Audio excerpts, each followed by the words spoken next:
धन्यवाद करती हूँ बेटे का बहुत अच्छा वचन दिया। परमेश्वर आपको बहुत आशीष दे और अपनी महिमा के लिए इस्तेमाल करे।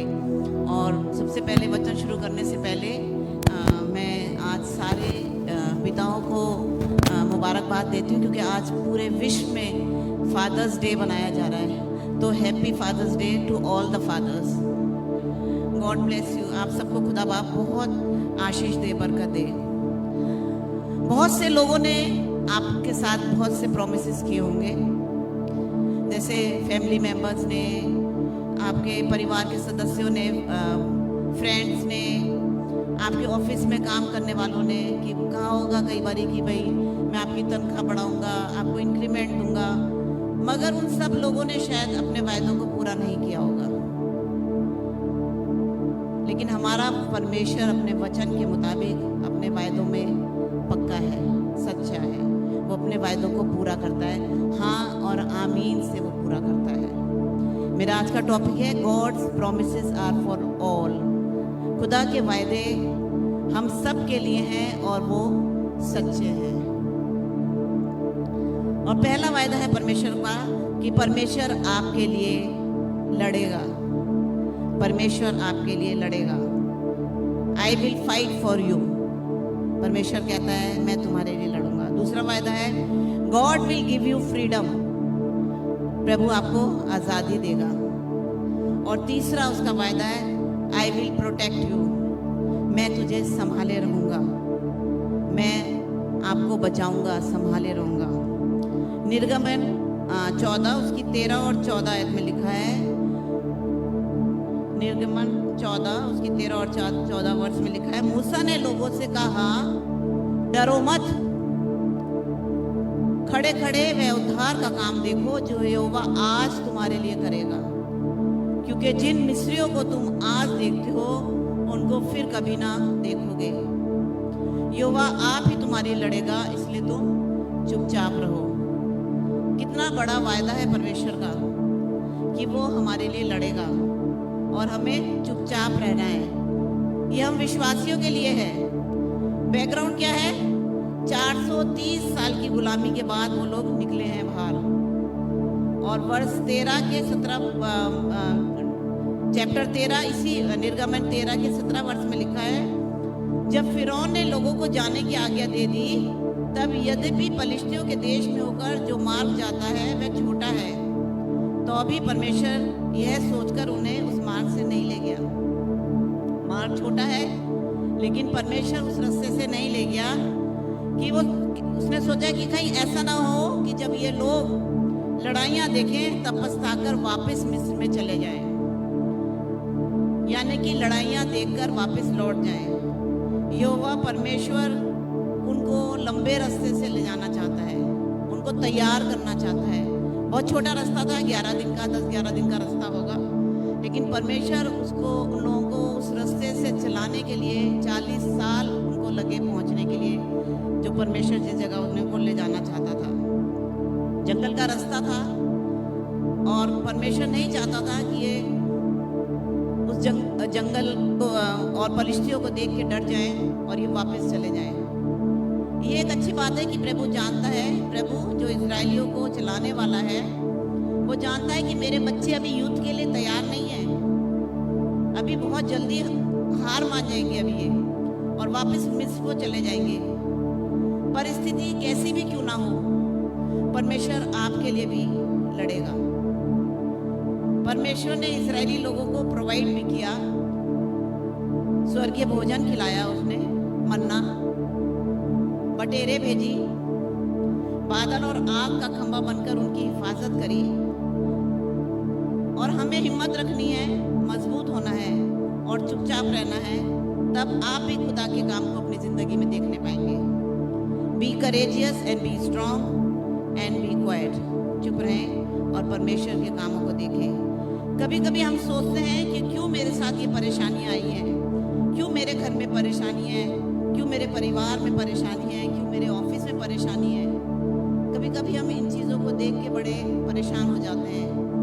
निर्गमन 14 उसकी 1 और 2 आयत में लिखा है, यहोवा ने मूसा से कहा, इजराइलियों को आज्ञा दे कि वे लौटकर मिगदोल और समुद्र के बीच पिया हिरोत के सम्मुख बाल सपोन के सामने अपने डेरे खड़े करे, उसी के सामने समुद्र के तट पर डेरे खड़े करे। कहाँ परमेश्वर कह रहा है कि डेरे खड़े करने के लिए? सामने लाल समुद्र है और पीछे फिरौन की सेना है। फिरौन के मन को परमेश्वर ने कठोर कर दिया है। 600 अच्छे रथ सरदारों सहित उसके पीछे आ गए। कभी कभी आप भी ऐसी परिस्थितियों में फंस जाते हैं कि कोई रास्ता नहीं है, मगर आप डटे रहें, परमेश्वर आपके लिए भी काम कर रहा है। आपको भी वो कभी नहीं छोड़ेगा, ये उसका वायदा है, मैं कभी तुम्हें नहीं छोड़ूंगा। शैतान हमेशा हमें गुमराह करना चाहता है, मगर हमारा परमेश्वर मेरे और आपके लिए काम करता है। वो हमारे लिए भी लड़ेगा। सिचुएशन कैसी भी क्यों ना हो, परमेश्वर रास्ता खोलेगा। और निर्गमन 14 उसकी 10, 11 और 12 आयत में लिखा है। निर्गमन 14,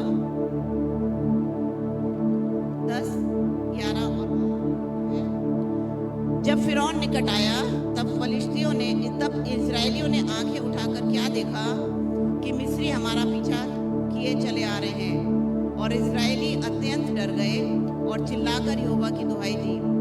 और वे मूसा से कहने लगे, क्या मिस्र में कब्रें ना थी जो तू हमको वहां से मरने के लिए जंगल में ले आया है?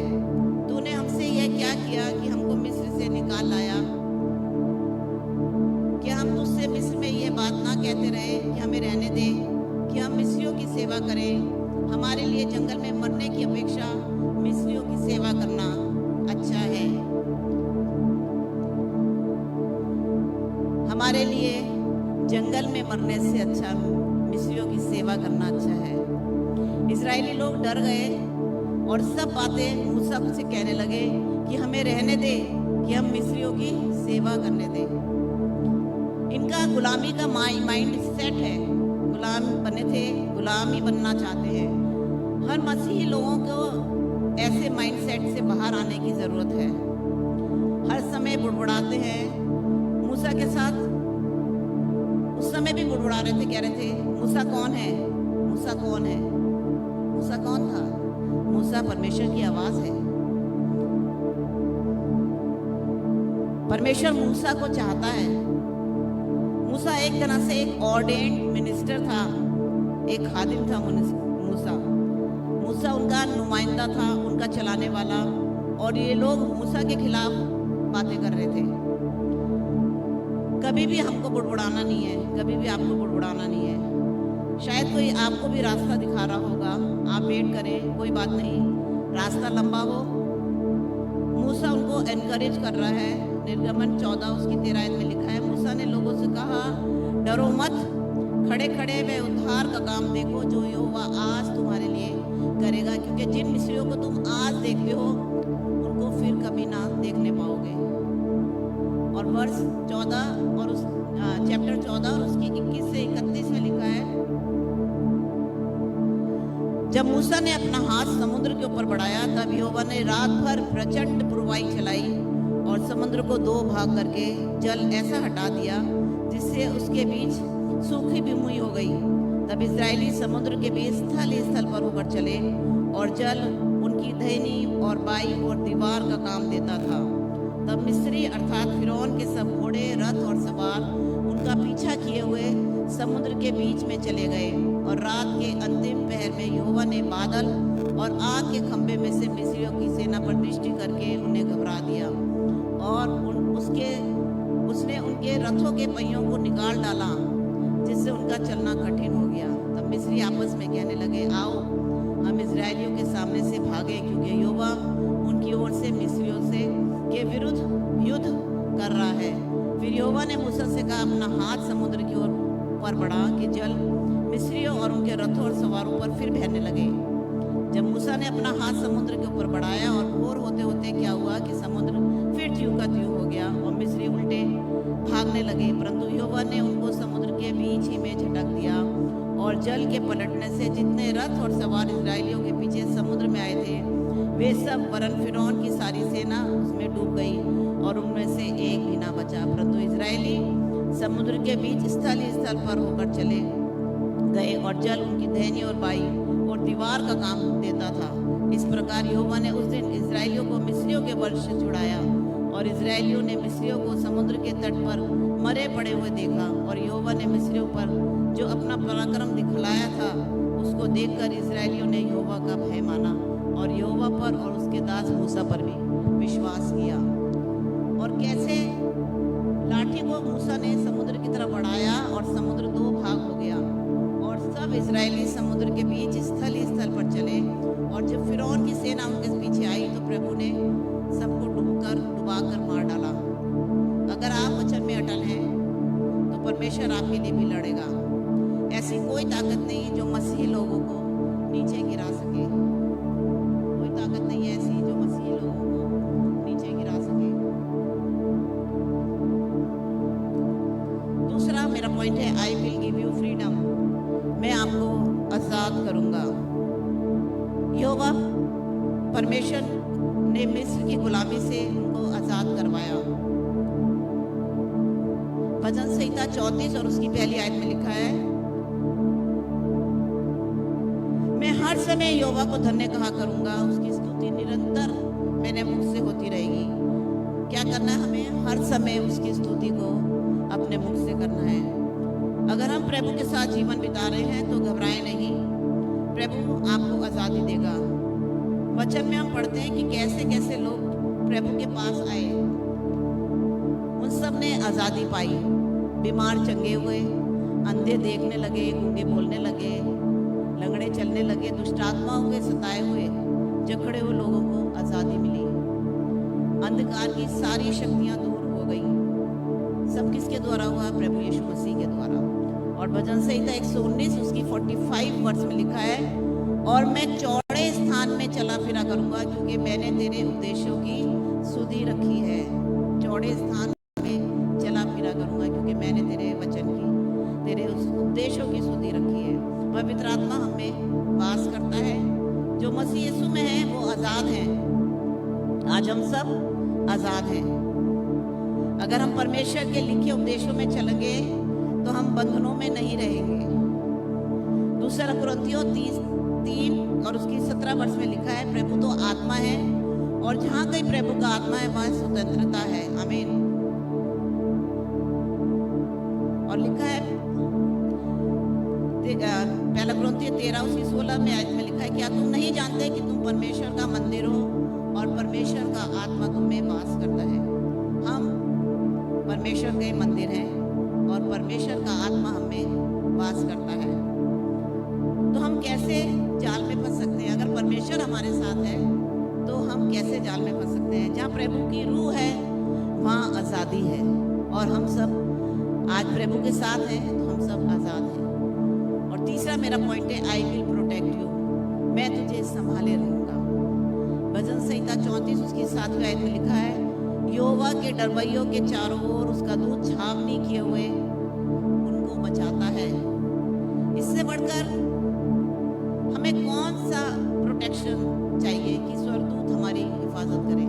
इससे बढ़कर हमें क्या चाहिए कि परमेश्वर के दूत हमारे चारों ओर हों। कोई और हमारी हिफाजत नहीं कर सकता, केवल परमेश्वर हमारी हिफाजत कर सकता है। इब्रानियों 1 बाब और उसकी 14 आयत में लिखा है, क्या वे सब सेवा टहल करने वाली आत्माएं नहीं जो उद्धार पाने वालों के लिए सेवा करने को भेजी जाती हैं?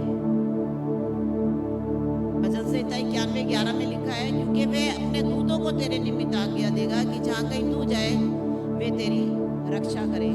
जहाँ कहीं तू जाए वे तेरी रक्षा करें। हम पढ़ेंगे दूसरा राजा और उसका 6 बाब और उसकी 8 आयत से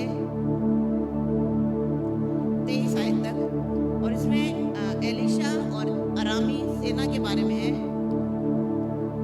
अराम का राजा इजराइलियों से युद्ध कर रहा है था और सम्मति करके अपने कर्मचारियों से कहा, अमुक स्थान पर मेरी छावनी होगी। तब परमेश्वर के भक्त ने इजराइल के राजा के पास कहला भेजा, चौकसी कर और अमुक स्थान से होकर ना जाना क्योंकि वहाँ अरामी चढ़ाई करने वाले हैं। तब इजराइल के राजा ने उस स्थान को जिसकी चर्चा करके परमेश्वर के भक्त ने उसे चिताया था, दूत भेजकर अपनी रक्षा की। और इस प्रकार 1-2 बार नहीं वरन बहुत बार हुआ। इस कारण अराम के राजा का मन बहुत घबरा गया। अतः उसने अपने कर्मचारियों को बुलाकर उनसे पूछा, क्या तुम मुझे ना बताओगे कि हम लोगों में से कौन इज़राइल के राजा की ओर का है? उसके एक कर्मचारी ने कहा, हे मेरे प्रभु, हे राजा, ऐसा नहीं। एलीशा जो इज़राइल में भविष्यद्वक्ता है, वह इज़राइल के राजाओं को वे बातें भी बताया करता है जो तू शयन कोठरी में बोलता है। जो चुपके से धीरे से भी बोलता है ना, वो भी वो बता देता है। राजा ने कहा, जाकर देखो कि वह कहाँ है, और तब मैं भेजकर उसे मंगवाऊंगा। उसको यह समाचार मिला, वह दोतान में है। तब उसने वहाँ घोड़ों और रथों समेत एक भारी दल भेजा, और उन्होंने रात को आकर नगर को घेर लिया। भोर को परमेश्वर के भक्त का टहलुआ उठा और निकलकर क्या देखता है कि घोड़ों और रथों समेत एक दल नगर को घेरे हुए खड़ा है। तब उसके सेवक ने उससे कहा, हाय मेरे स्वामी, हम क्या करें? उसने कहा, मत डर, क्योंकि जो हमारी ओर है वह उनसे अधिक है जो उनकी ओर है। तब एलीशा ने यह प्रार्थना की है, यहोवा इनकी आंखें खोल दे कि ये देख सके। तब यहोवा के नए सेवक की आंखें खोल दी, और जब वह देख सका तब क्या देखा कि एलीशा के चारों ओर का पहाड़ अग्निमय घोड़ों और रथों से भरा हुआ है। जब अरामी उसके पास आए, तब एलीशा ने यहोवा से प्रार्थना की, इस दल को अंधा कर डाल। एलीशा के इस वचन के अनुसार उसने उन्हें अंधा कर दिया। तब एलीशा ने उनसे कहा, यह तो मार्ग नहीं है और ना यह नगर है, मेरे पीछे हो लो, मैं तुम्हें उस मनुष्य के पास जिसे तुम ढूंढ रहे हो पहुंचाऊंगा। तब उसने उन्हें शोम्रोन को पहुंचा दिया। जब वे शोम्रोन में आ गए, तब एलीशा ने कहा, हे यहोवा, इन लोगों की आंखें खोल कि देख सके। तब यहोवा ने उनकी आंखें खोली, और जब वे देखने लगे तब क्या देखा कि हम शोम्रोन के मध्य में हैं। उनको देखकर इज़राइल के राजा ने एलीशा से कहा, हे मेरे पिता, क्या मैं इनको मार लूं? मैं इनको मार लूं? उसने उत्तर दिया, मत मार, क्योंकि तू उनको मार दिया करता है जिनको तू तलवार और धनुष से बंदी बना लेता है। तो उनको अन्न जल दे कि खा पी कर अपने स्वामी के पास चले जाए। तब उसने उनके लिए बड़ा भोज किया, और जब वे खा पी चुके तब उसने उन्हें विदा किया, और वे अपने स्वामी के पास चले गए। इसके बाद अराम के दल इज़राइल के देश में फिर कभी नहीं आए। यहाँ पे हमने पढ़ा कि अराम का राजा इज़राइलियों से युद्ध कर रहा है। इज़राइल के राजा को एलीशा पहले से ही सब कुछ बता देता है, और यहोवा उन्हें बचाता है। वर्ष 15 और 16 में जब हम पढ़ते हैं कि सेना ने घेर लिया है, और एलीशा का सेवक घबरा गया। अब पूछता है कि हम क्या करें। सेम वे हम भी अपनी परिस्थितियों में भी कभी कभी कहते हैं कि हम क्या करें। एलीशा क्या कहता है कि मत डर, क्योंकि जो हमारी ओर है वह उनसे अधिक है जो उनकी ओर है। तब एलीशा ने प्रार्थना की, और यहोवा ने सेवक की आंखें खोल दी, और उसने देखा कि एलीशा के चारों ओर का पहाड़ अग्निमय घोड़ों और रथों से भरा हुआ है। तब एलीशा ने प्रार्थना की, और इस दल को अंधा कर दे। परमेश्वर से प्रार्थना की कि इस दल को अंधा कर दे, और वो सारा दल अंधा हो गया। और इस प्रकार अरामी लोगों से परमेश्वर ने अपने लोगों को बचाया। अय्यूब को भी परमेश्वर ने बचाया। हमको घबराने की जरूरत नहीं है। हमारे साथ भी अग्निमय घोड़े और पाक फरिश्ते हमें संभालेंगे। आपको बचाने वाला आपका परमेश्वर आपके साथ है। आपको एलीशा की तरह मजबूत होने की जरूरत है। परमेश्वर ने जो वादे इब्राहिम, इसहाक और याकूब के साथ किए हैं, वो अपने वायदों को हमारे साथ भी पूरा करेगा। उसके वायदे कल, आज और युग एक से हैं। अगर आप बाइबल के एक एक वचन पर अमल करेंगे तो आपके साथ सारे वायदे पूरे होंगे।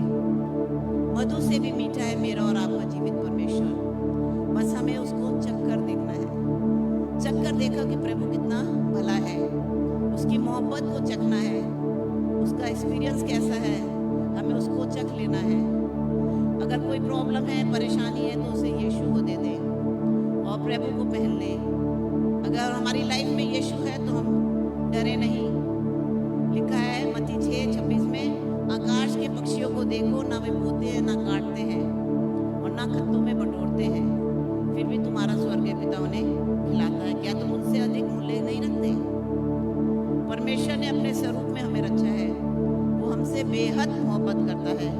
अगर आपको लगता है कि आपका सहारा कोई नहीं है, तो आज बाइबल को उठा लें, वचन को उठा लें और वचन के अनुसार अपने जीवन को चलाएं।